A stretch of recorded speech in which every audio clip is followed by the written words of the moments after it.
हरे कृष्णा।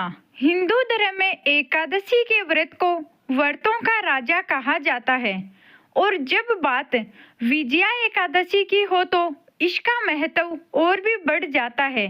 जैसा कि नाम से ही पता चलता है कि यह एकादशी विजय प्राप्त करने वाली मानी जाती है और विजय एकादशी फाल्गुन मास के कृष्ण पक्ष में आने वाली एकादशी होती है।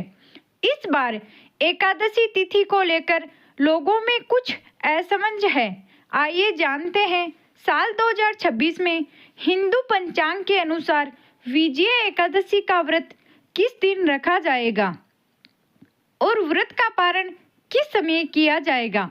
इस बार फाल्गुन कृष्ण पक्ष की एकादशी तिथि 12 फरवरी दिन गुरुवार को दोपहर 12:23 से शुरू हो रही है।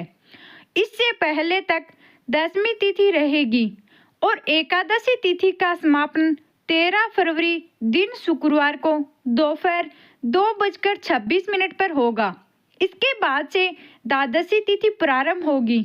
जब भी एकादशी 2 दिन पड़े तो दूसरे दिन वाली एकादशी का उपवास रखना सबसे शुभ माना जाता है और एकादशी के दिन जब द्वादशी तिथि का भी संयोग हो रहा हो तब इसका महत्व और भी बढ़ जाता है।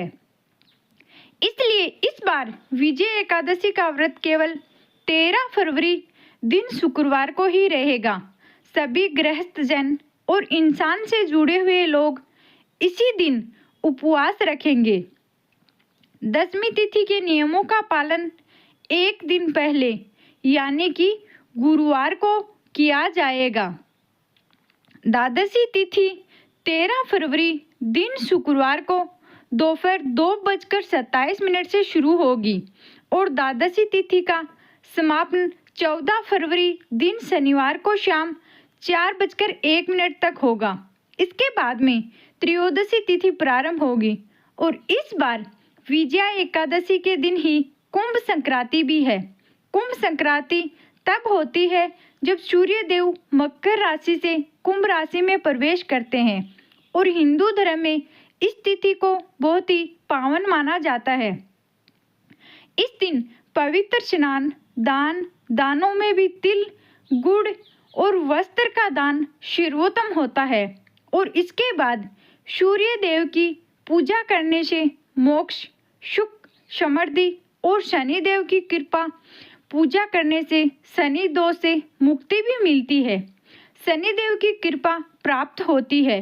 विजया एकादशी व्रत का पारण 14 फरवरी दिन शनिवार को किया जाएगा और व्रत पारण का मुहूर्त रहेगा सुबह 7 बजे से 9:14 तक।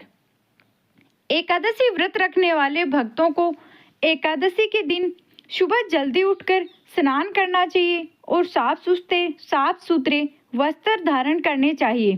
फिर घर के मंदिर में भगवान विष्णु की प्रतिमा या तस्वीर स्थापित करें। भगवान विष्णु को पीले पुष्प, तुलसी दल, धूप, दीप आदि अर्पित करें और ओम नमो भगवते वासुदेवाय मंत्र का जाप करें।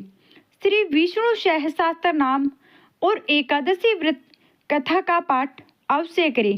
दिन भर व्रत रखें और मन में किसी के प्रति द्वेष ना रखें।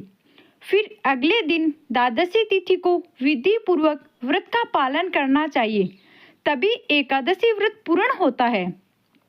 एकादशी के नियमों का पालन दसवीं तिथि से प्रारंभ हो जाता है और द्वादशी तिथि तक व्रत का पालन करना होता है।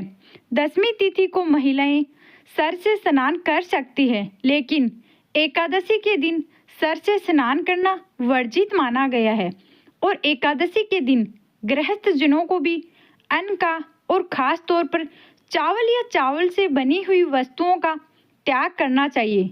भगवान के भोग में इस दिन तुलसी दल जरूर रखें और तुलसी महारानी जी की पूजा करके चालीसा पाठ और कथा का भी श्रवण करें।